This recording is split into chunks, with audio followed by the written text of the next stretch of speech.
What's up, everybody? You're watching the Bar Bites podcast, the podcast for law students looking to life hack their legal careers by learning from the best and the brightest in their fields and finding out how they got to where they are today. I'm your host, Michael Goldfaden, founder of the plaintiff's personal injury firm Goldfaden Law, located here in San Diego, California.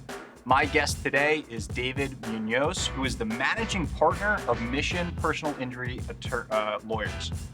At the young age of 41, Dave has already amassed 23 trials to his name and has won an astounding 20 of those 23 cases, which is very, very impressive.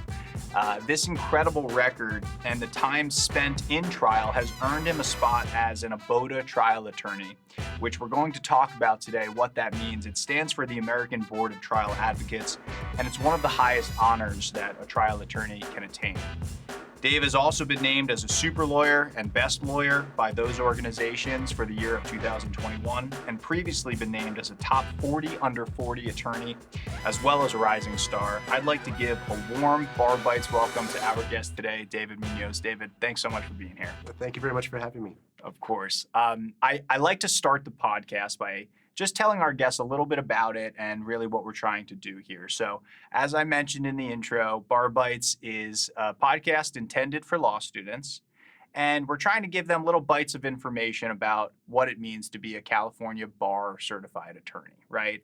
So, a lot of lawyers or a lot of law students, when they're in law school, as you can imagine, they can kind of see the end of the rainbow, and they see the pot of gold at the end of the rainbow, but they don't always know the best path to take there. So I think a lot of students are tuning into the show today to hear about this amazing, not only trial record that you have, but the trial experience that you have, 23 trials in such a short amount of time.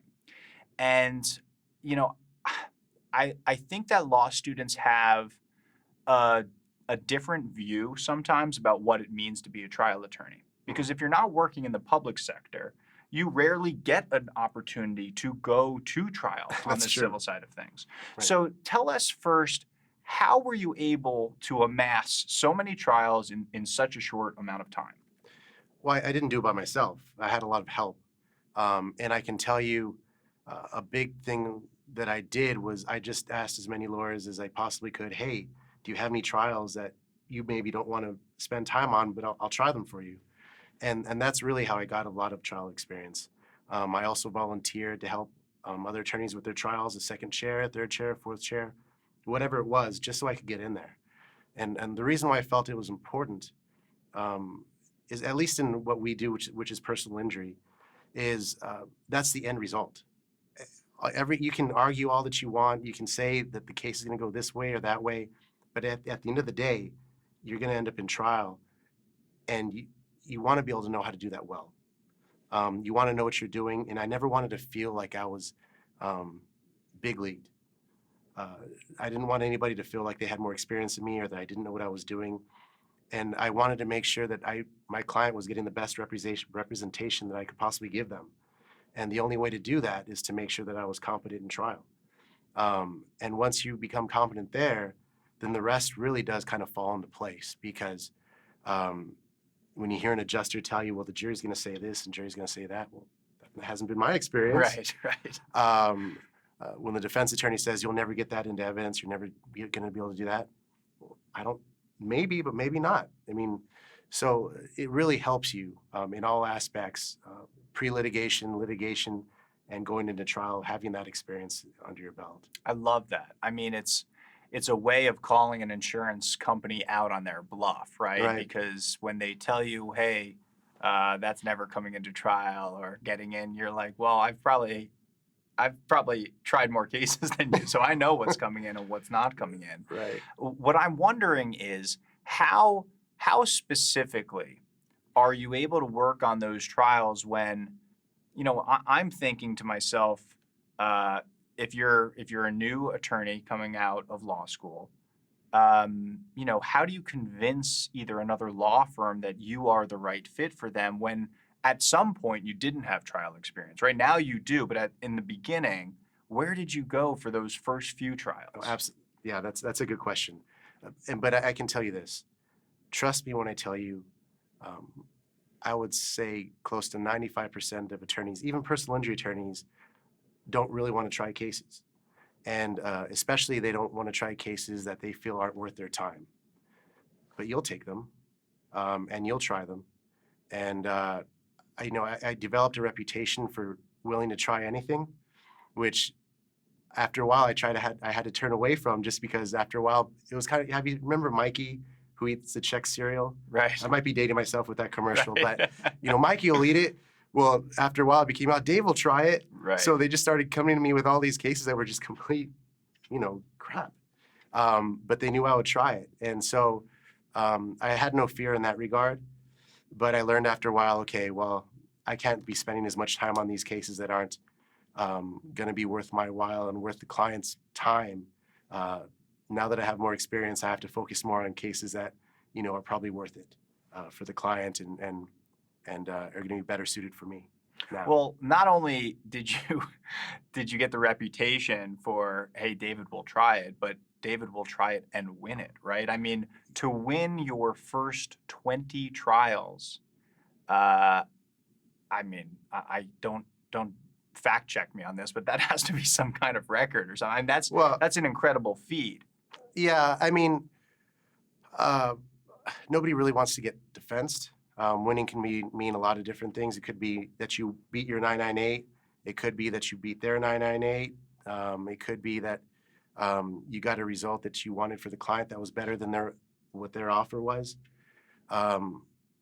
Losing, in my opinion, would be you didn't beat the defense 998, or you got completely defensed, and that's a bad day, and you don't want that.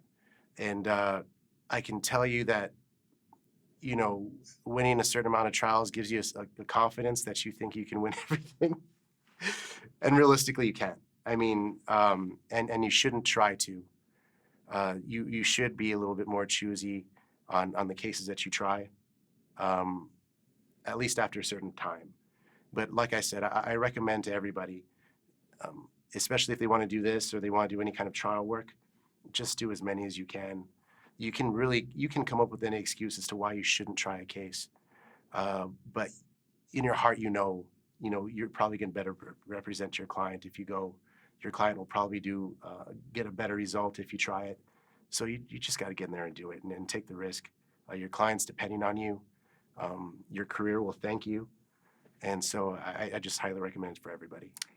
It's a very special person, in my opinion, who has that type of mentality, right? To know, really to have the foresight to think down the road, hey, I know that I want my practice to look like this in the future, and in order to get there, I need to work up these cases or try as many cases as you have, so that you have that experience in order to have a more successful practice.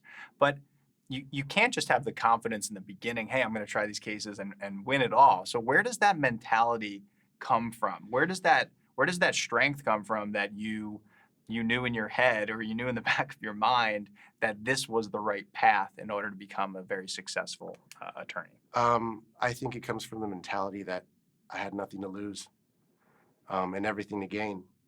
I mean, if I lost, then okay, I dust myself off and I'll try another one, and hopefully I get a better result. But if I win, that's going to mean a lot more to me and my client than taking a low ball offer. I think a lot of us feel safe in settling the case for what we know is, we could have done better if we just took the chance. And it is risky.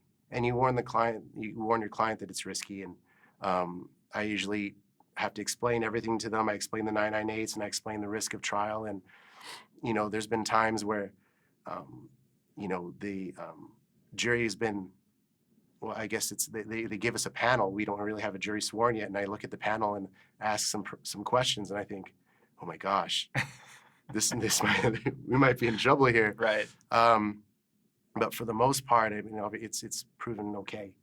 Things have proven okay. And it's all about the truth, to be honest with you. I think a lot of people stress a lot about trial when they're hiding stuff. When they want they want a witness to say a certain thing, or they want to hide a certain piece of evidence. But when you have the truth on your side, and you know, and you believe it, and you know that it's true, I think that's going to come across to the jury, and the evidence will come across that way as well. And it really is that. I mean, what do you have to be afraid of when you have the truth on your side? That's a great point. I mean, it's it's an easy concept to digest, but it's a totally different thing to actually walk in those shoes and take that step and go into trial. Have you always been a risk taker like that? I mean, like, take me back to your childhood. What does David's second grade teacher say about him in the classroom? You know, I'll be honest, I've always been a good kid. I've had some rebellious, like, little streaks here and there, but Yeah. for the most part, I've always been very risk averse. Not that risk taking. I've always, I can't say I was the best student, but I never got grades that astonished my parents. Like, I never came home with grades that got me in trouble. But for the most part, I followed the rules. And I think that, and then that's great for academics. But I think when you get out of school, and this is something that I always tell, new associates that I have, or law students, or any students, is, even if you don't make good grades, or you make great grades, or you make bad grades, understand that when you finish school, whatever the school may be, you've earned your right to the starting line, to make it to the starting line. Now it's your time to run. When you get to real life, now is your time to show everybody what you're made of. And in real life, you have to take risks, and you have to know what you want, and see the end goal. And you develop that long-term goal, and then you just develop these little short-term goals just to get there, and give yourself some confidence. Hey, I was able to do that. Hey, I was able to do that. And then, finally, hopefully you get there. But that's one thing I'll tell people, because some people feel bad because they didn't make the best grades, right? Or they feel mediocre for some reason because of their academics, but academics isn't real life. And don't let people tell you that you can't do something just because you didn't make great grades. Show them what you're made of once you finish. I love that, because our audience is obviously a majority of our audience is made up of law students, not just at USD but elsewhere. Right. And so to hear that, I think, is a really important point. A lot of people stress in law school about grades that they're receiving, and in law school you don't have that many classes, so one bad grade can keep you from graduating cum laude or something like that. Right. But that's a very important point, that when you graduate, that's where you start. Right. I love that. And then one thing Yeah, I'll add go is, so this is a warning to people that do make great grades, is you made great grades, and that's very, very commendable, and it's good. But don't let that get to your head. You still got to run when you get to that starting line. Don't feel like you're entitled just because you made great grades. That's great, and it gets you to the starting line, but you still got to run. Mm-hmm. Don't give up yet. You haven't made it yet. I love that. Where does that again seems like such a wise way of thinking about things. Did you have any sort of mentor that you can look to growing up that has influenced your thought process on this sort of thing? I think my biggest influences were my parents. They had me when they were 19 years old, and just like any 19-year-old, you're not going to have a whole lot of money, and they didn't have a whole lot of education. But despite having me and then having my brother, they still thought that having an education, pursuing education, was going to be the best route for them, and they did. And I was able to watch their lives change because of education. My dad became a lawyer when I was going into high school.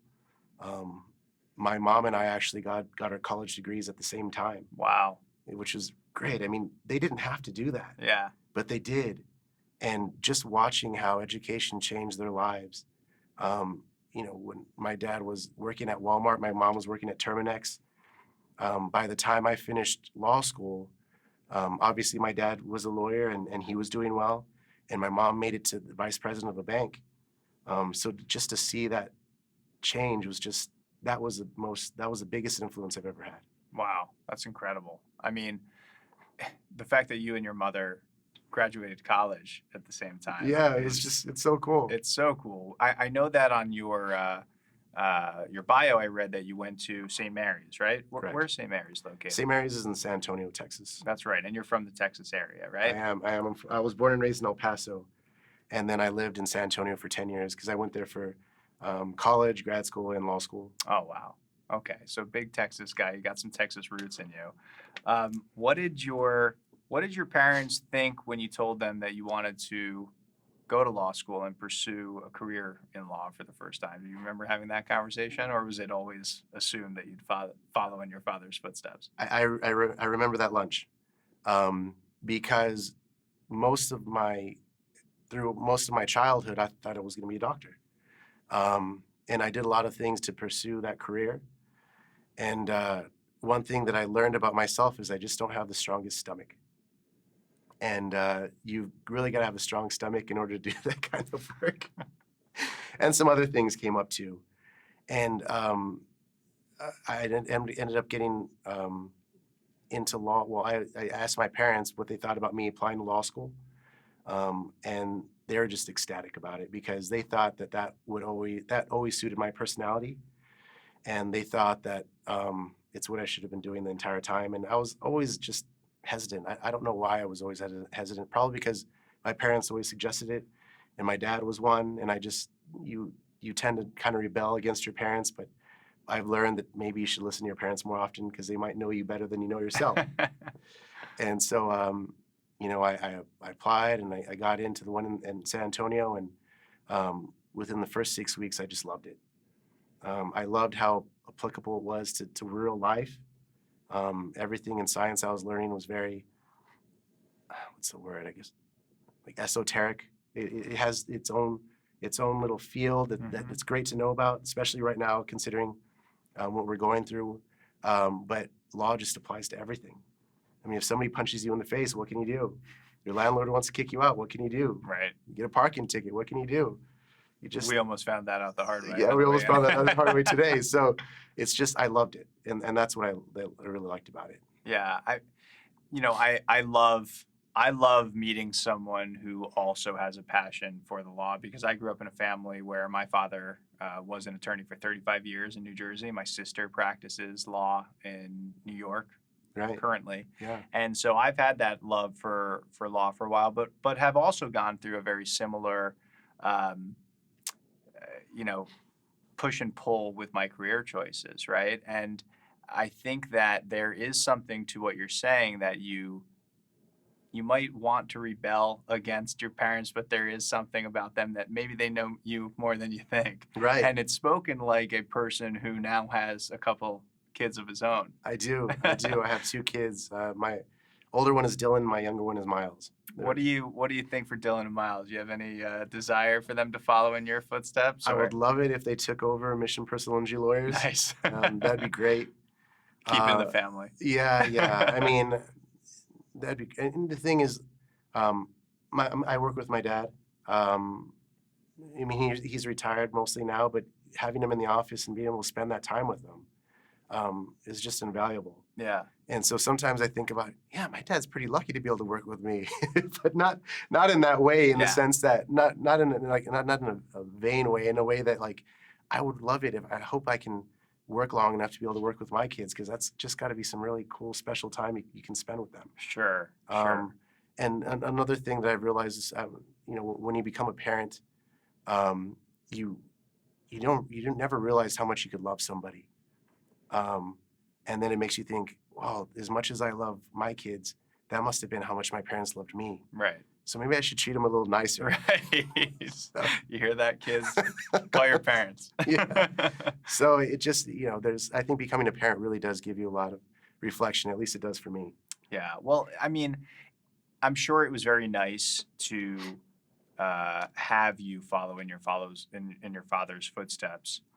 To a certain degree, but it's also a different path that you've chosen for yourself, right? Because you've gone right into private practice, or we'll talk about your career path in a minute, but you've gone into starting your own practice, and I know that your father was a judge for a number of years, right? Correct. So there's still some degree of rebellion there, right? Or some degree of entrepreneurship like you're talking about, where you know that you have to run when you graduate at that starting line. Right. How did that occur? How did you go from this career that you had set for yourself and you just knew you wanted to be a lawyer to actually starting your own firm with your father? Um, I think part of it was knowing that I'm just a horrible employee. Um, and I know that sounds bad. That's great. I love but it. It's true. And the reason for that is because I always felt like wherever I worked, I wasn't given the opportunity to show what I can do. Let me show you what I can do, or let me show you how I can make this better. And I was just never given that opportunity. And so, and that's what I mean by being a bad employee is like, yeah, I would, fall in line and do what I'm supposed to do, but my heart wasn't in it as much. And I felt like entrepreneurship was going to be the only path that could provide that for me, where I can show everybody what I can do and try and find the best way to do things. And, I have no pride in authorship.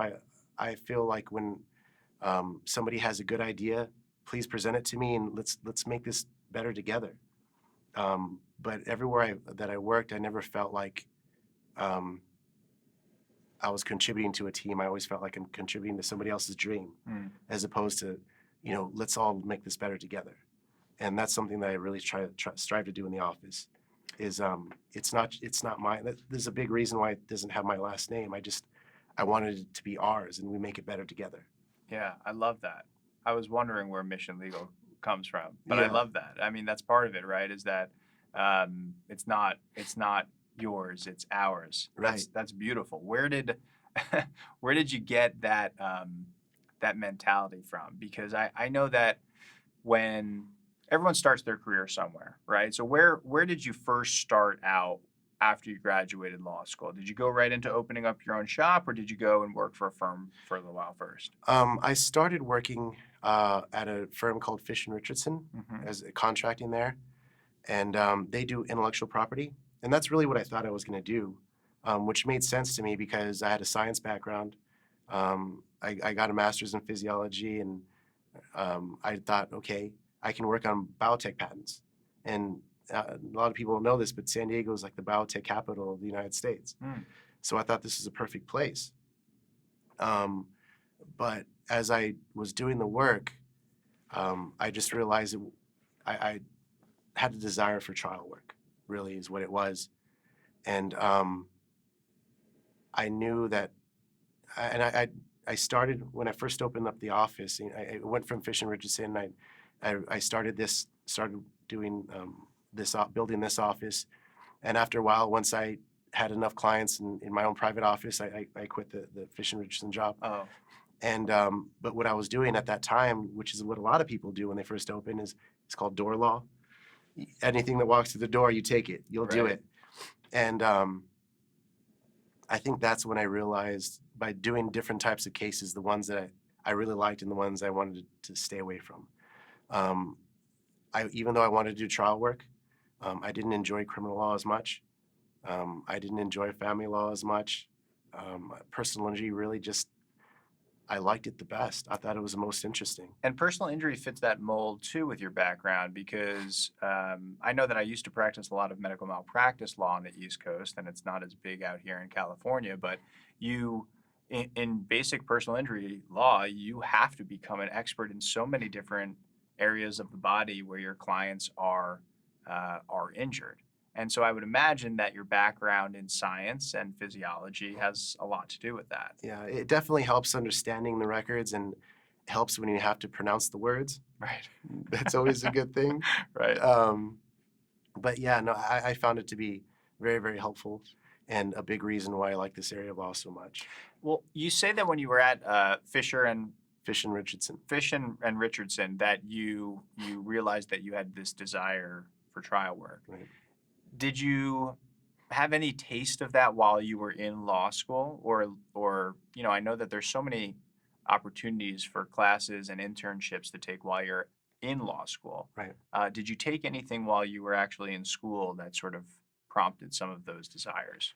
I did do trial advocacy class, and most of my time outside of school during law school, I worked for a personal injury law firm that did a lot of trial work, Oh, okay. and so I had that experience under my belt, and I could definitely say that they helped inspire me in that direction. But I just felt like um, my personality and what I like to do just fits better in trial as opposed to doing some other area of like putting together contracts or something like that.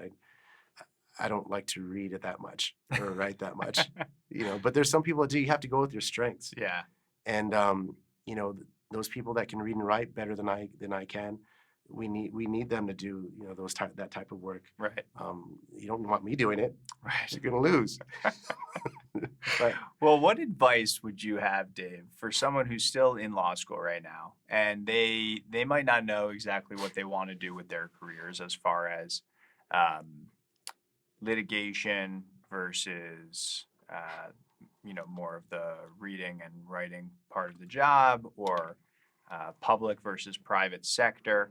What advice would you have for a student who's on the fence about some of that stuff? Are there classes that you would recommend them taking, or externships or internships that you would recommend them experimenting with before going out into the workforce? definitely, I've thought about this so much, and I think about, and I tell students this as well, is education does a lot of things for you.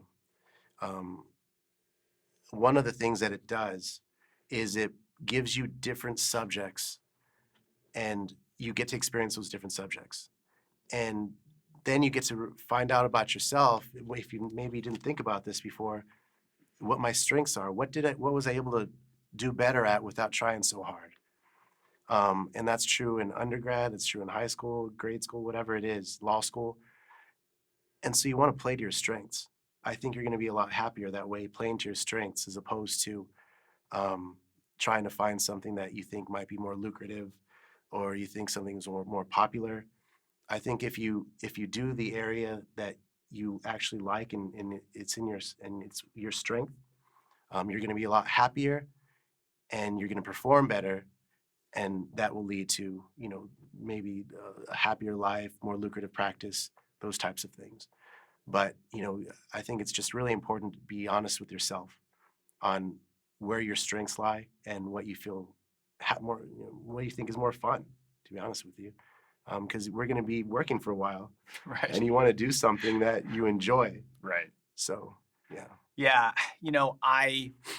It's tough for me because I totally agree. And if we hire someone at the firm, I always try to find out what that person is interested in beforehand, right? Because you do want to highlight a person's strengths rather than spend all day correcting their weaknesses. But I also don't know if when you're in law school, if you necessarily know what your strengths are right, or what your weaknesses are. So I can definitely appreciate wanting to highlight your strengths, and if you love doing something, pursuing that. But I also think it's important to kind of get get all of the experience that you can while you're in law school, because you don't know what you don't know, right? exactly. Yeah, And if you go in with that narrow mindset of, hey, I want to be a criminal defense attorney and I want to work for the public defender's office, and that's it, and you don't take any civil cases or do anything else, you'll never know if you could have loved that as well. right. So were there any classes in particular that you can think of that you were like, man, this was like not something I was expecting to love, but I I love this class? That I wasn't expecting to love.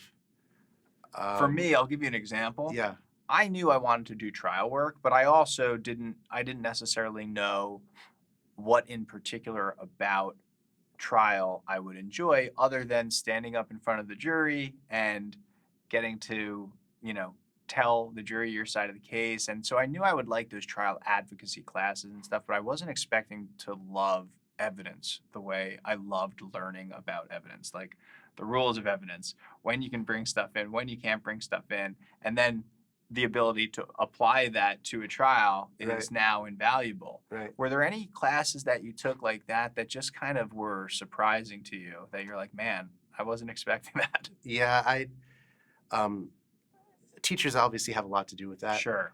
But as far as the actual topic, I didn't think I would like constitutional law and constitutional criminal procedure as much as I did. Mm. I really enjoyed those classes. The topic, and I think constitutional criminal procedure is, sometimes I go speak at high schools and stuff, and those are the types of questions I get asked all the time. Hey, if they find weed in my bag, can they search it? And then, I mean, that's what they want to know. Right. Can they search my car if I get pulled over? I mean, those are the kind of the fun questions Right. that's the topic. Put it in a bag in the trunk of your Yeah. car. Is the Yeah, lock answer. Yeah, exactly.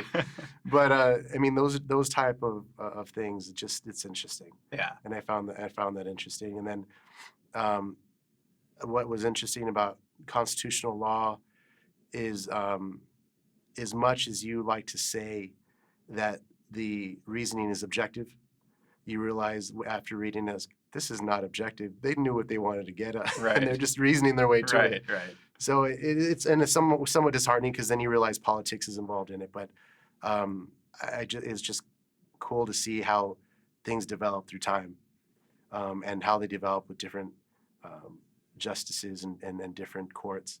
It was cool to see. And this is all at St. Mary's where you went to law school, right? Yeah. So take us from St. Mary's now to San Diego. I mean, there's obviously a gap there that needs some filling in. So talk to us about how you got here to San Diego and what drew you out here to begin with.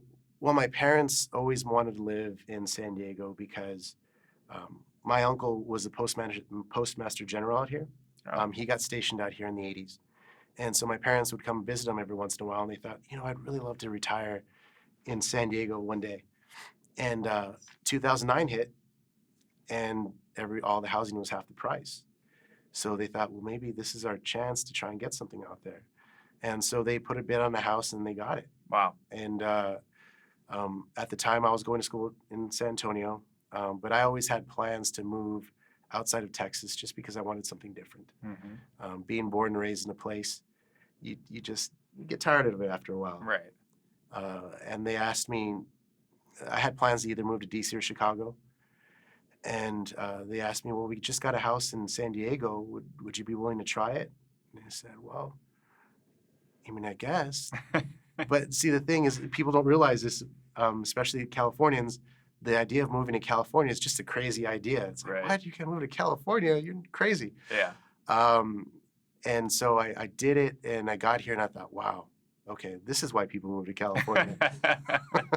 This is why people live here. Right. And so yeah, I loved it, and I can't imagine living anywhere else. But that's how I got here. It was because they just took a chance on getting a house here, and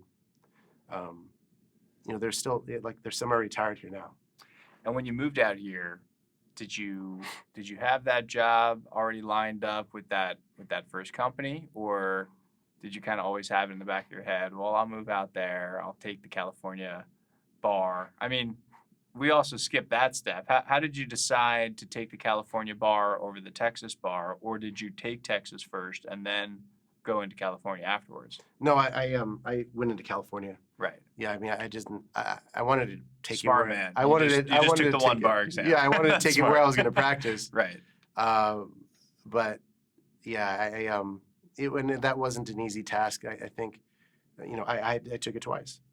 As a matter of fact, I didn't take it seriously the first time because I figured I learned all this in law school, and then I'm in a new state. I know it all, and it didn't turn out that way. Yeah. Yeah, I remember I failed it by one point, Wow. and so the next time I took it a lot more seriously and Yeah. got it. But don't slack off when it comes to studying for the bar. Well, that's an important point too, right? It's like the most of our listeners are probably just got done taking the exam, Right. and I do think that there is an inherent pressure with passing the bar exam more so than a lot of other industries out there. California, to me, it was so unnecessarily difficult to pass this bar exam because I came from the East Coast, right? And New York's bar exam was very hard. We had 20 plus subjects on it. New Jersey's was much easier. It was just the 7 like federal topics on it. But California not only has the subjects that you're never going to practice half the time anyway, but the pass rate is so low here, the lowest in the nation, I believe. And you are left in a situation where so many students who have mountains and mountains of student debt and student loans that they have to pay off oftentimes can't practice the thing that caused those mountains of debt. And Right. I don't know of any other profession like it. It's absolutely crazy to me. And I echo your advice. Obviously, take the exam as seriously as you can. But I think it's important for students to understand that if you don't pass it the first time, there's nothing wrong with that, right? You Right. study for it and you take it again in 6 months. And just like you're talking about, it's at that time that you're starting at the Exactly. starting line, and Yeah. that's when you start to run. When you have your license, that's when it's time to run. But the reason I always mention that I had to take it again because I want to let people know that perhaps maybe they failed it or have to take it multiple times, that it's not the end of the world. Right. You can still be okay if you have to retake it. It's not the end of the world. You can still win 20 trials in a row if you don't pass the bar Right. exam the first time. It doesn't have any sort of reflection, in my opinion, on how you are going to be as an attorney. Right, and to be honest with you, it's a different skill set. Yeah. Your ability to pass a test is a lot different than the day-to-day work and trial skills. It just is. Yeah. I wish I could make the correlation. There's somebody out there that might be able to, but I don't see it. Yeah. But I can see how the state would require us to have a certain amount of competence in the law, and I get it. But just because you don't pass the first time, it's not the end of the world. Yeah, I couldn't agree more. So tell us now how you went from passing the exam to that first job. I did an internship here at a company called Nuvasive in the patent law department. And I initially thought I was going to work there, but again, thinking it was 2009. And so when the market's crashing, there's not a whole lot of jobs in the corporate world. But thankfully, the head of that department, Jonathan Spangler, was very nice in getting my resume and taking it over to Fish and Richardson and recommending me. And that's how I got the contract job at Fish and Richardson. Once you were there, did you have a mentor in particular? I feel like mentorship is so important in our field, and I'm sure it is in many different fields. I have never been a doctor before, but I'm sure it's important to have a mentor-protege relationship in that industry as well. But did you have any sort of mentor in your legal career? And maybe it came from home, maybe it was your father, maybe it came from work, or not. But I personally feel like it's so important to development. Did you have anyone like that in your life early on in your career? Definitely my dad. Yeah. Not just as an attorney, but business-wise.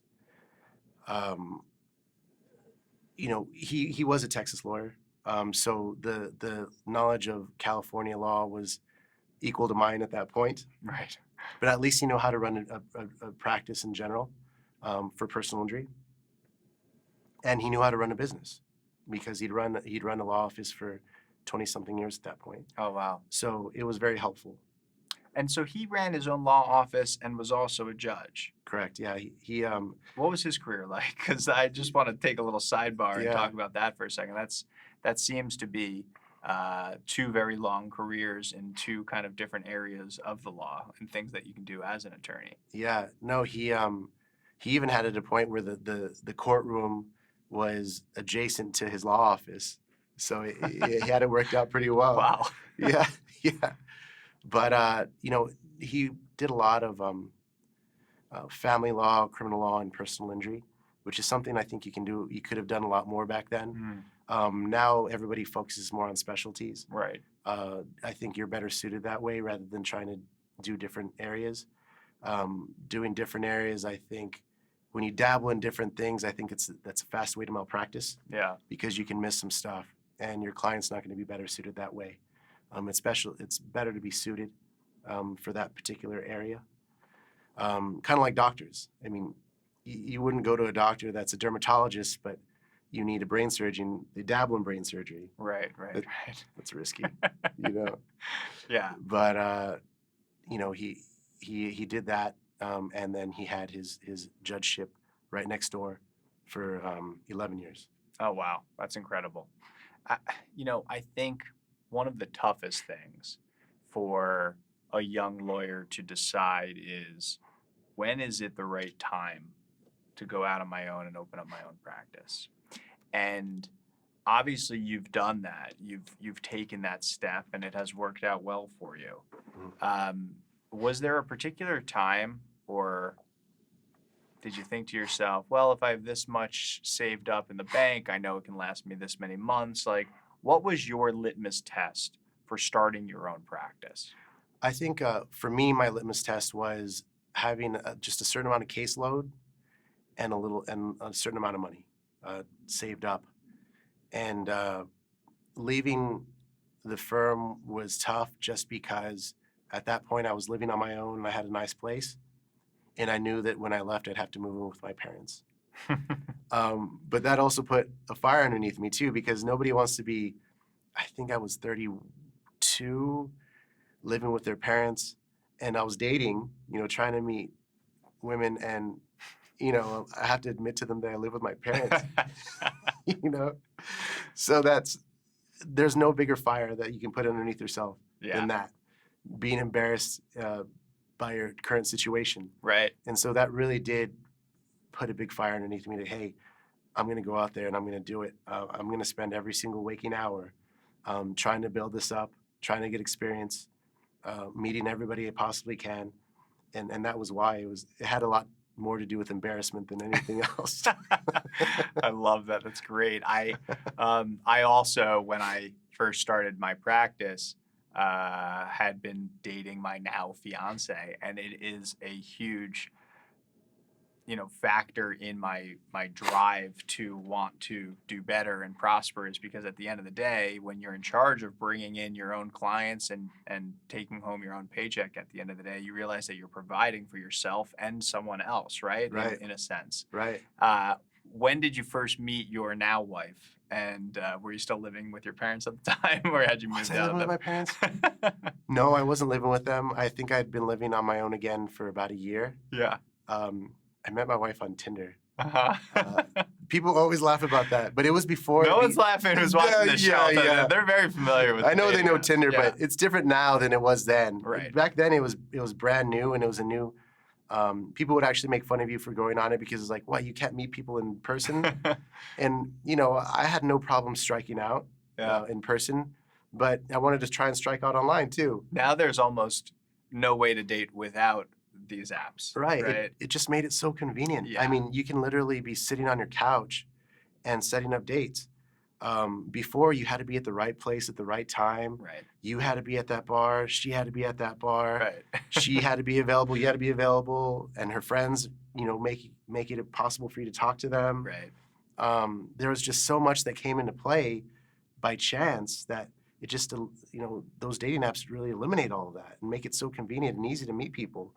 But I think I've learned that that's kind of become a problem because now people see that it's so easy to meet people that sometimes maybe they just don't want to settle down. Right. And they just think that, with all this free-flowing, all these free-flowing dates, why would I just settle for one? Right. But at some point you got to figure out what you want. And I knew that I didn't want to be in my 40s going to the bar, trying to meet women still. It's Right. I didn't want that life for myself. So I knew Right. at some point, okay, you need a date with the purpose. The purpose is no longer having fun. The purpose is now trying to find somebody I can spend my life with and who I think I can have kids with and will be a good mom. And that was my purpose at that time. And thankfully, I found her. Um, I'll admit that I was hard to get because I was trying to build my office, and that was my main focus is, building up my firm. Um, and my wife was persistent. Jenna was very persistent, and you know, she chased me hard, and now she wonders why she ran so fast. she now she's wondering, what did I do? Oh, that's so funny. But yeah, she I'm so thankful that she was so aggressive and in her pursuance, and now we have 2 beautiful children, Yeah. and we have a great relationship. Well, they say behind every great or powerful man is a great and powerful woman. I think that Jenna brings new meaning to that, right? She is a Yeah. strong and powerful woman in her own way. So Right. talk to us about Jenna a little bit and tell us about her. She has a very unique interest and background. Talk to us a little bit about that. Right. Well, she works at a company called New Star, and what they do, it's kind of bad what they do. You know how you go on the internet? There's something that we're going to need to edit out there. I don't know. But you know how you go on the internet and Yeah. all that you or something, and you feel like you're receiving this ad. What are you talking about? I know I was talking about this, and now I have an ad for it. Well, that's what she does. She gets people's information and sells it to marketing companies so they can use it to market stuff for companies. From audio recordings? I don't know if it's audio recordings. At least that's not what she tells me. It's I've always wondered this. This Yeah. is just me being inquisitive. Yeah, I think it's just data that they collect from different sources yeah. about you. Yeah. It And- probably seems like, hey, I was just talking about that and now there's this ad for it. But there is way more metadata accumulation going on than we know about. Absolutely, and it's a big industry. It's big money, Yeah. and there's actually a Netflix show about it. I forget what it's called exactly, but when they were talking about it, she goes, "Yeah, that's exactly right." I'm Oh like, my gosh. oh my god, That's scary. I know. Yeah, but when I hear her in her meetings, she's speaking a foreign language. I have no idea what she's talking about, but she's very good at it, and she also has found a passion in fitness. And last week, right, on Saturday actually, she won 4th in the novice bikini competition Wow. and 3rd in the open competition. Yeah. But yeah, I mean, she trained for 8-9 months. Oh my gosh. Just she's very disciplined. I was just going to say, you have to have such dedication and discipline to do something like that. Yeah. Has that translated at all to you in your practice, or does that kind of come from you and what you do in your practice, and have you sort of inspired her in that way? That's a good question. Thanks. I think that's debatable. She's going to say that she inspired me. I'll say that I Yeah. inspired her. Yeah. I think I'd just like to say we inspire each other. Yeah. I've always been a believer in organization and finding an organized way to do things so that and a verifiable way of doing things. And that's how I run the office. And I'm always looking to improve it in that way. Mm. And I try to run the household that way. It doesn't always come out that way. I was going to say with 2 kids, they're 5 and 3, you said, right? Yeah. 2 kids under 5, that can't be always organized. I bug the heck out of Jenna and the boys because I enjoy a clean house. Yeah. And I understand it can't always be clean, but when it's never clean, it just gets to you. At least it gets to me. So, I make every Saturday cleaning day because I think it's important for us to do that just because when the boys are older, I want them to know a schedule is important to be able to get things done. If you just think there's going to be a you that feels like it sometime in the future, that never happens. Mhm. So always organize and schedule things to make sure that things happen. That's great. And I know that you said that that's the way that you like to run your office. So let's turn now and talk a little bit about Mission Legal. What is your philosophy at the firm? Talk to us a little bit about it. Give us some background. How many attorneys do you have in the office? What's your staff like? And what is your motto that you try to instill in your employees at the company? Well, yeah, we have core values. That's great. Yeah, and core values I think are really important for any business, obviously. and you use those core values to determine almost everything that you're going to do in that office. Can you share some of them with us? Well, the first, I can tell you the very first one is, the clients come first. Everything we do is to make sure that the clients have a better experience. Without them, we don't have a business. And we want to make sure that we're trying to create raving fans from our clients. We want to make sure that they had an experience that they can tell their friends and family about. And getting a good result for them is one thing that's great, but they want to have a good experience along the way. And so I'm always constantly trying to, find better ways to give them a good experience. And so that's the first core value. Another core value is that we really try to celebrate each other. How so? Anytime there's there's a few ways. Anytime there's a birthday, we make sure we go out and celebrate it. I try and have firm happy hours or firm lunches, at least every couple weeks, just because I want everybody to have a good relationship with each other. I think it's so important. Yeah. And a lot of that comes from hiring as well. Nobody wants to work with some weirdo in the office. Nobody, it ruins the whole vibe. Right. So it comes from hiring, and it comes from how they get along with each other. And I meet with everybody individually once a week. And if they have a problem, and the reason I meet with them privately, because I want them to tell me if they have an issue, and I want them to feel comfortable to tell me about it, especially if it's about somebody else. So I can try and quell that and make sure that I can talk with both of them and make sure that whatever it is that needs to be solved is solved, and we can find a way to get along. I think that's kind of the root of the firm is how everybody gets along on the team. How did you get that idea to meet with everybody individually once a week? Is that something that your father had told you was successful at his practice? Is that something that you read about on your own? Yeah, I read a lot of business stuff. Yeah. Running a law firm, and I'll say this about business in general, running a law firm is the same as running a donut shop. No matter what it is, business is business, and you've got to run it a certain way. And making sure that you do accounting appropriately, making sure that you do HR appropriately, handle employees appropriately, all of that is the same. I don't care what kind of business it is. And you want to make sure that it's done right. Because nobody else is going to do that for you. Right. Especially if it's your own. Nobody cares about your business as much as you do. And so you want to make sure that everybody's happy, and a good way to do that is to make sure that they're getting along. And I forgot what book I read, in which one I read that told me about one-on-ones. I can't think off the top of my head. But I also asked my wife, because she works for a major company. So I asked her, what do they do? How often do you have meetings? What types of things do they do? So I can implement those types of things in my business as well.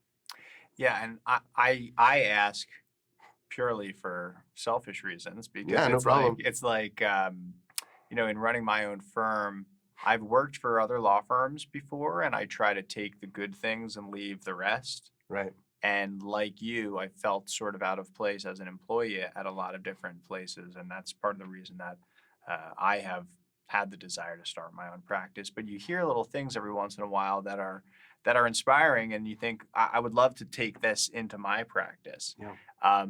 My cousin is like a business coach for me in a lot of ways, and he is an avid reader of these business books and has a company with 17 employees of his own. But I love that, right? Because this is the first business that I would imagine that you have owned and managed. Right. And so to take little ideas like that and take them from people who work at other companies that are successful, that's half the battle, right? Right. So I love that. Yeah, I think I love what is it? Be water, be like water. I don't want to misquote it. It's Bruce Lee. Yeah. Take the shape of whatever structure you're in. Exactly. The general gist of that one, right? Right. And I hope, I'm not misquoting him, but, you want to take everything you can, learn from everybody that you can, and obviously use what you feel is useful for your particular situation, and leave out the stuff that might not help you that much. But I'm a big believer in that philosophy, and you can learn from anybody, and you can take that little nugget, and not only can it help you in business, but it can help you in life, personally, professionally. You know. I know that there are a lot of personal injury attorneys in San Diego. There are a lot of personal injury firms in San Diego. Is there something that sets your firm apart from some of the other firms in the area, as far as whether you have a subspecialty in PI, or if there is something in particular that you can think of that people should think of Mission Legal for? I would consider our subspecial to be Spanish-speaking clients. Um, Not that we do just about every um, thing under the umbrella of personal injury. So that whether that be car accidents, slip and falls, products liability, we have rape cases, sexual abuse cases, Wow. trucking accident cases. I mean, we do all of those. But I think we're probably the only firm in town where every single member of our firm speaks Spanish. I think a lot of firms might have a Spanish-speaking paralegal or assistant or something like that, or maybe sometimes the attorney speaks Spanish, but every single person in our office speaks Spanish, and I think that's something that's different. It certainly is, and you can I'm on the CASD listserv as you are, and you see emails going around every so often where people are looking for a Spanish-speaking paralegal or assistant or something like that. Yeah. How did you end up with everyone that speaks Spanish, and why was that important to you?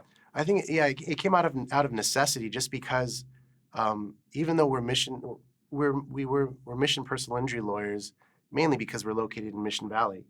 That's really where the name came from. But despite the fact that we didn't have a Hispanic name, mostly Hispanic clients were coming to us, and so and some of those being Spanish speaking only, and so it came out of necessity of the caseload, making sure that everybody who speaks to clients are able to communicate effectively with them. I can just imagine if you got in trouble in Germany and you don't speak German, but you want to, but the legal assistant kind of speaks English. That'd be a scary day. Yeah. And when you have these types of cases, they can be very serious. Sometimes it's the worst thing that's ever happened to them in their life, and you want to make sure that you can communicate that to your attorney, to whoever's working in the office, and I think that's why I felt it was important.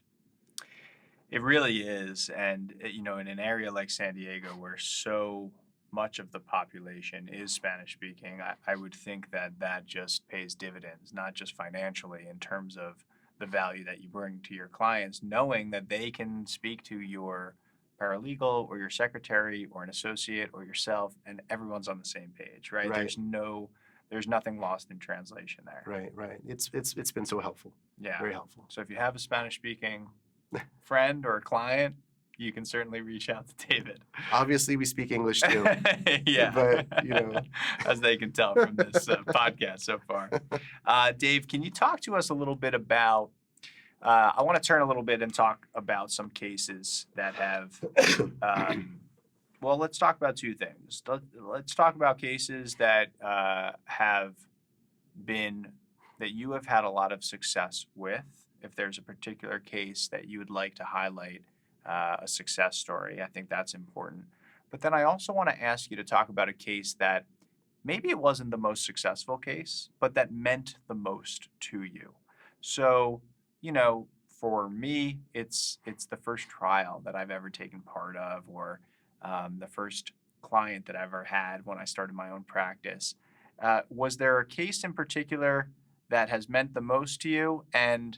And then let's also highlight a success story in either order. Right. Well, I think it's a little combination of both, because my first solo trial, I think, is one I'll always remember, and the one I'm most proud of, despite the verdict not being a multi-million-dollar verdict, but it was the principle. I represented 3 African-American gentlemen, one of them who had just gotten out of prison, and they were in a Hummer, and they got T-boned by an individual who was driving a Ford F-150, and he had just come back from Iraq. And the defense attorney was one of the, I think I was maybe a second-year attorney, and the defense attorney was one of the most well-known, well-respected defense attorneys in San Diego at that time. And I remember calling him. The first phone call was, this is obviously a T-bone accident. Are you guys admitting liability? And he says, no. And I said, well, why not? He said, you're going to have to prove it at trial. And I said, really? And he said, yeah, you're going to have to prove everything. And I said, okay, well, here we go. And I think he really believed that because his client was Caucasian and was in the military, and he mentioned his client was in the military multiple times during trial. It even came out in the news because he wanted to put his client on the stand wearing his uniform, just to give them, a kind of bias toward him. So because his client who he was, and my clients were, a guy that just got out of prison, he just thought, that there's no way the jury's going to side with them, and we proved him wrong. Wow. And to this day, I still think that was, the biggest victory I've had, just because it was the principle. Yeah. You think that you can lie and get away with it. Yep. Just because your client is who it is, and my clients were who they were. The truth is the truth, and it was just great. It's a great story, and it reminds me when I was still a clerk at a firm, working on a case where it was very similar. We had a client who was a homeless woman, and it was a medical malpractice case. She presented at the hospital with chest pains. No one took her seriously because she was homeless, and no one believed her, no one saw her, and she had a horrendous fallout from not being treated in time. And it just goes to show you that, sometimes one person might have a personal bias, and that attorney or that defendant may have thought that I'm in the military, and if I fight them on everything, we're gonna get away with this. But when you get a jury of your peers in a room and the truth is on your side, like you're talking about, it never ceases to amaze me with the results that you see, because people aren't dumb. I mean, you get a jury, a pool of your peers, and they will figure out what's going on in most of these cases. Right. And that's fantastic. I mean, to go up against someone who has all that experience as well, and that's your first solo trial. It was my first one. Oh my gosh, he kicked my. I mean, through evidence, the only thing that I knew was I thought that I could deliver a better closing statement than he could. Mm-hmm. That's the only thing I knew. But he kicked my butt throughout the presentation of evidence. I mean, gosh, it was just such a nightmare. Right. He was saying all this stuff and doing all this stuff, and I was like, oh my, what is he doing? But I knew at the end of the day, I thought I could present a better closing statement. And I consider it my rope-a-dope. Just taking as many hits as I could until I can finally, tire him out and knock him out. You knew if you got to the close that you could wrap it up. If I make it that far. Yeah. But yeah, it was just great because, I felt very happy for my clients who felt like they've been redeemed. They've been telling the truth this whole time, and they wouldn't believe them, and they finally got their day and were able to show them. The other thing that I want to just quickly mention, which a lot of law students don't understand, but or maybe they do, but don't always know the importance of, is sometimes you'll have someone who will fight you on liability, right? Where in your case, your clients were T-boned, then it seems like liability is open and shut, and now you have a defense attorney who's like, oh, we've got a second-year lawyer on the other end. We're going to fight them on everything. Right. But now it gives you something to talk about with the jury. You can talk about the car accident now. Right? And it gives you something to talk about, because in almost every trial you have something, you have the liability phase and you have the damages phase of every case. Right. And so in an admitted liability case, sometimes you're just left talking about damages, and those aren't always great for you or your clients, right? trying to highlight some soft tissue injuries, and the evidence doesn't always support it. So I love the fact that this defense attorney fought you on liability. It probably made the trial that much more exciting and gave you and your clients that much more legitimacy in the jury's eyes. Right. I think it added to credibility, and it also, when they don't admit liability, sometimes you're able to use that to fire up the jury and get them angry with what happened. How And so? because, you know, I think people in general don't like people that break the rules. There's actually a book on this called Rules of the Road. You might have heard of it. And when people are, no matter what part of the spectrum in politically, people don't like rule breakers. And if you can establish the defendant as a rule breaker, and this would not have happened if this person followed the rules and they chose not to, that can infuriate some people, and that'll lead to better verdicts. Yeah, is that a Mitnick book, or is that Don't? There's Eat the another one, Bruises, Don't Eat the or- Bruises. I forget the Rules of the Road, which is on almost every attorney's Yeah, in every attorney's library. It's a very important one to read. Rules of the Road by Rick Friedman, Friedman, and then Keith Mitnick wrote Don't Eat the Bruises. right? Yeah, those are two staples. Both great ones. Both great ones. Well, we're going to get to the segment of our podcast in a second where you recommend some books that aren't necessarily legal books. But Yeah. before I turn to that, talk to us about another case that you've had some success with, because obviously one of the reasons that you've been invited on this podcast and the reason that our audience is tuning in today is you have obviously achieved a great amount of success in a very short amount of time. I mean, just the idea of running your own successful legal practice, being able to employ other attorneys and staff, you've obviously, not reached the end of your career, but you've achieved something. So talk to us about a case that you feel particularly good about the result on. There's a case that I settled recently, where he was a bicyclist and he was going down a road and a car pulled out in front of him, and he hit it and flipped, and he ended up having to have cervical fusion, Oh, wow. a few fusions down his back, and this individual, his life is gonna change, and he's going through it now. But thankfully, he hired an attorney early. He hired me early, and I was able to direct him on making sure, hey, I know it's going to be hard, but if somebody in your family can take photos of what you're going through, photos of the surgery, Oh, your gosh. daily life, the physical therapy and how painful it is, all that kind of stuff, it's going to be very helpful when it comes time to start negotiating. And they're able to get me all this stuff, and you can write a demand and you can argue all that you want, but having the pictures and video of these things is worth more than any of that.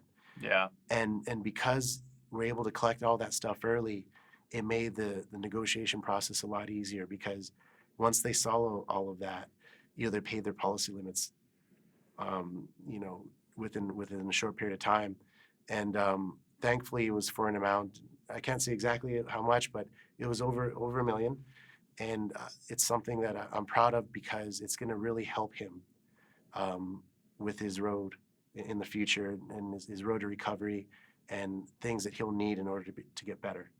It's so important, right? You overlook sometimes, or we overlook sometimes, the importance of taking pictures. And I think when you're in a field like the field that we are in, you sometimes you become so accustomed to injuries, right? Oh, it's a soft tissue case, it's a spinal fusion case, but you can imagine what an insurance adjuster must be going through on a daily basis. They have hundreds of cases that come across their desk. Right. And the one thing I always try to tell our staff at the firm is, or a young associate, what have you, is what are you going to do to define your case in a way that makes it unique from all the others? Right. And I think that if, I love the pictures throughout the treatment of your client. We do day in the life videos sometimes, Right. because it's really easy for an adjuster to take a look at a well-written demand and, maybe read it, maybe not read it, Yeah, and kind of push it to the side like every other case. But if you put something in front of them that they can't ignore, now you have their attention all right. of a sudden. So I love that, and I commend you on that, because having the foresight to do that probably got this gentleman, certainly got him the policy limits, and certainly got him much more money than if that were not to be the case. Right, right. And I think that's true for um, advocacy in general, whether it be the demand, negotiating, mediation, trial. You want to set yourself apart somehow and keep people's attention, Mm, especially in trial, because it can be boring. I mean, you're sitting and watching some guy monotone delivering an opening or closing, or monotone doing his examinations. right. I mean, especially if it's for a month long. Yeah. Oh my gosh. So there's a certain level of entertainment that goes into it, Yeah. and that I think that's true for advocacy in general. Yeah. So to work up a case now that you have had all those trials, I'm sure now you work up cases with that end goal in mind, right? Because taking those pictures, that's going to be something that is not only entertaining, but invaluable for a juror to see. Exactly. I mean, from the start, we work our cases up like they're going to trial, and it sounds stupid, but it actually makes it easier, because I know when I first started, I thought everything was important. Like, oh my God, I need to know about this, I need to know about that. I'm filing motions to compel because I need to know this information. You're hiding this information. And now, after trying cases, you see what actually is important to jurors. Yeah. And, maybe some of those things that I was fighting over aren't so important. What am I killing myself for? Right. Like, I don't even need that. Right. So it really streamlines the process for you. Yeah, gosh, that is really, really helpful, I think, to just see the finish line and to know what is important and what's not. I hope that some students watching this today will mimic the footsteps that you have taken and the path that you have taken, because I really think it's a great way of practicing. And if you don't know that to begin with, Right. and you spend your career practicing, as many people do, they're 10, 15 years in before they have their first trial. Yeah. You might look back and be like, man, I was wasting a lot of time. That would be a scary day. Yeah. And just imagine this. Imagine that you've gotten such a great case that you can't pass up. It's going to be the best case that you have in your office, but it's also your first trial. That's a bad day. Yeah. And there's opportunities that you can to co-counsel with people.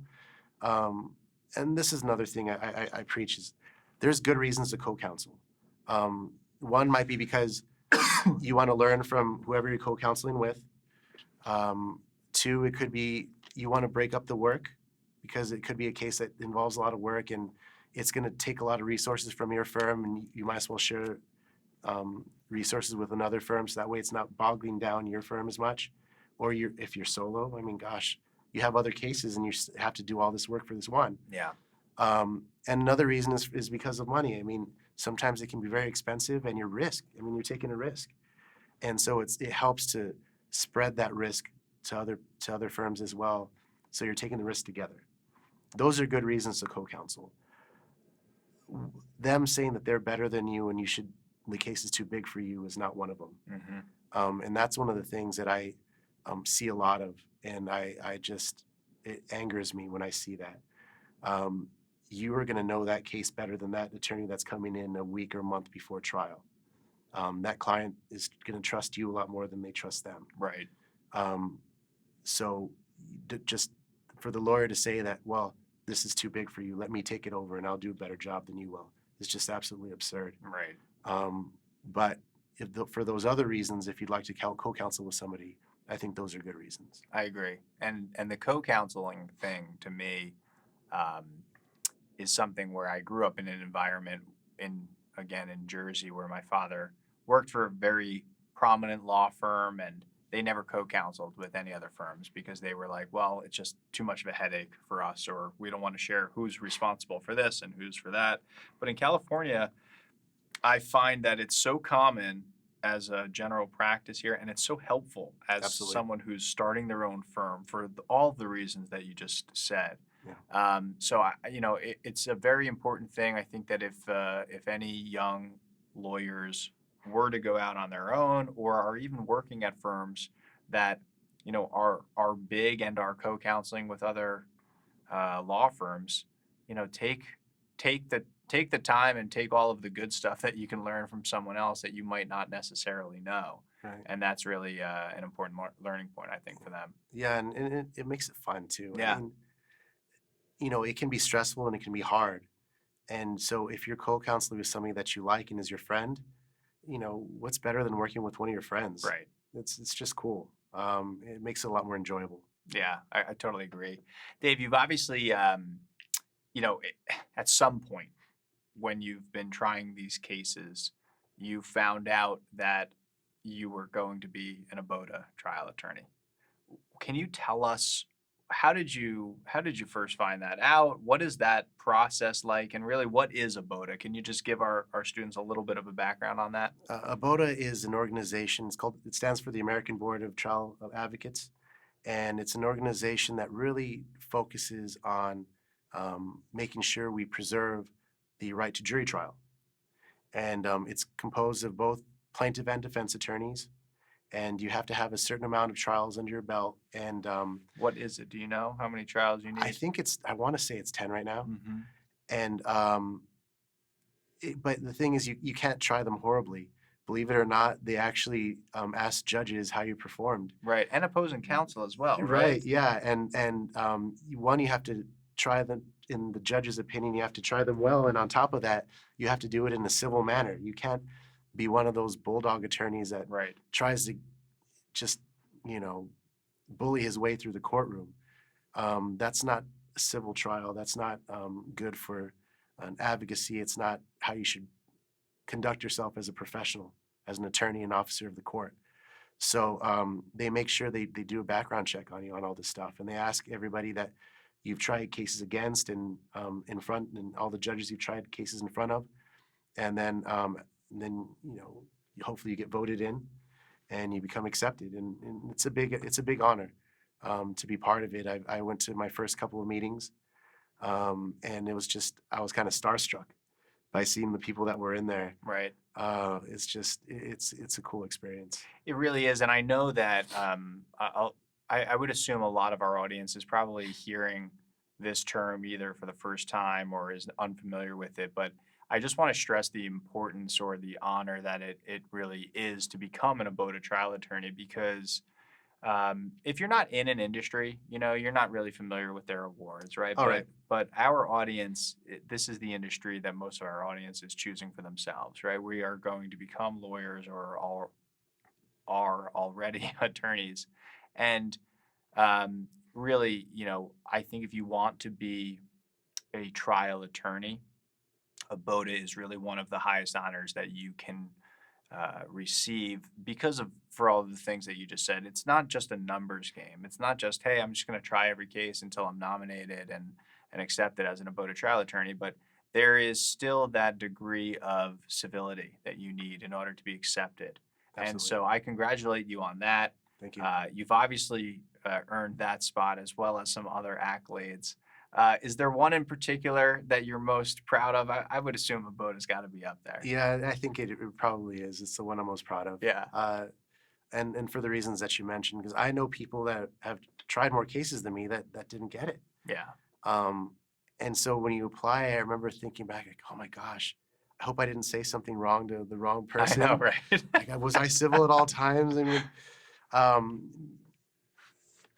advocacy can be one of those things where sometimes people care about winning more than finding out the truth, and I think that can be reflected on your performance.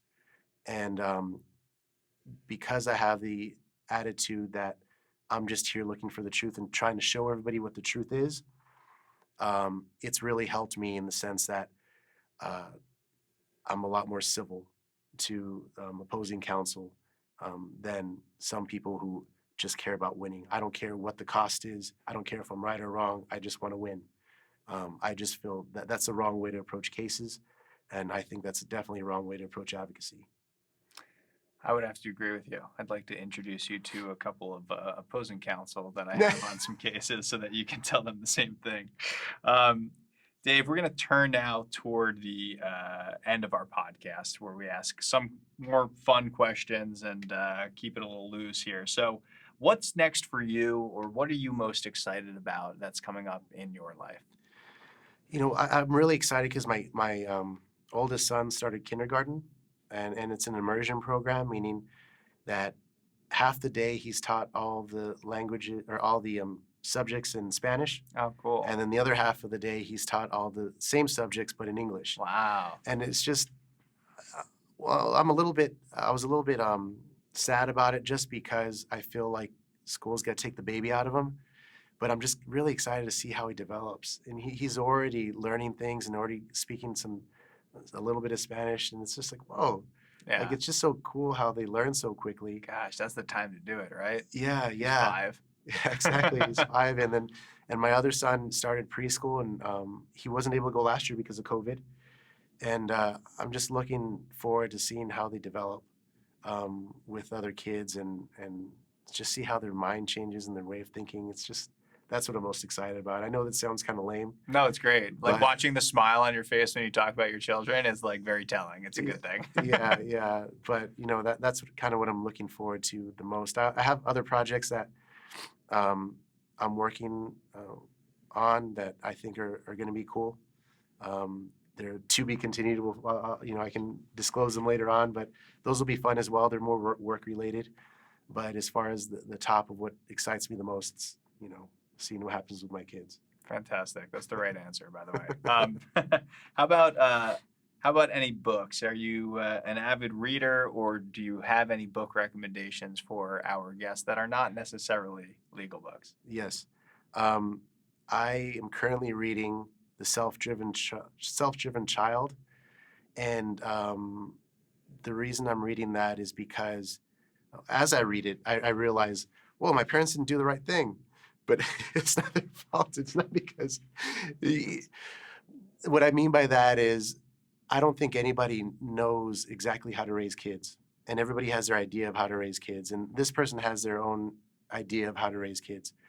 But what's cool about that book is it teaches you how to raise what they've learned through different studies that have shown to be successful, how to teach your kids to be self-driven. And it's it's just a way of really showing your kids why this should be important to them, why they're doing this, and this should be important to you because of this. I know the way I was raised was, hey, you need to do this because I say so, or you're going to be punished. Do your homework. Why? I don't feel like it. I don't care. Or you're going to be grounded. Do your homework. Right. This shows you, okay, you need to teach your kids doing your homework is important, and this is why. And explain it to them and show them why it's important and let them see why it's important and make the decision for themselves. Yeah, maybe I should do my homework. And you want them to be self-driven and develop their own goals to make sure that they're happy with their own lives, as opposed to you trying to force them into doing certain things. It seems like another great system. That it seems like you are a person who implements systems very well. Oh my gosh, yes. And it seems like another great system to implement for your children. That's beautiful. I love that. Right. Because I feel like, in some of the stories that you have talked about as well, and I can certainly speak to this from my own life, but sometimes when someone tells you to do something, you instinctively want to do the opposite, right? Exactly. And children can certainly be that way. So to show someone the why behind it, that's nice. Right. And I think a big part of the book is it's a big reason why you don't want to parent that way is because you don't want them to feel resentful. You want them to feel like when they're with you and they're at home, they're safe, and they're always going to feel like you are supporting them. And the second that they come home and they don't feel safe and they resent you and they don't know when it is that you're going to start yelling at them, that's when they're not going to be as happy. And they're going to rebel and they're going to do all kinds of stuff. So you want to make sure that they're making the decision on their own and you're counseling them on the right stuff and that they can count on you to support them. Wow. I feel like that can apply to so many more things besides raising kids, right? To relationships, to business, to everything. That's great. Yeah. What's the book called again? Self-Driven Child. The Self-Driven Child. And the Yeah. author? I can't remember. That's okay. We can include that in the credit scroll later. Dave, where can people find you? Are you on Instagram? Are you on Facebook, Twitter? What's your website name? This is the time of the podcast now to do a little self-promotion. Let people know how to get in touch with you. Well, I think my Instagram handle, that's the word, handle, Yeah. is David J. Munoz. You're doing great. Right? I know all the terms. It's David J. Munoz 79. That's totally not creative, is it? But that's what it is. The same is true for my Facebook. It's just David J. Munoz. The reason I have the J is because if you just Google David Munoz, there's like a million of us. I'm like the John Smith of the Hispanic world, Right. of the Latino world. But if you put the J in there, you'll find me. Gotcha. And then my website is missionlegalcenter.com. Okay. And if people have any cases, personal injury cases, or Spanish-speaking clients that have a potential case, you can certainly reach out to Dave. Dave, I want to personally thank you for coming on the show here today. I'm going to do my sign-off now. Everyone, you've been listening to the Bar Bites podcast. I'm your host, Michael Goldfaden, founder of the Plaintiff's Personal Injury founder of the Plaintiff's Personal Injury firm, Goldfaden Law, located here in San Diego. You've been listening to our special guest today, David Munoz. David, thanks so much for being here. Thank you very much for having me. I appreciate it. Yeah.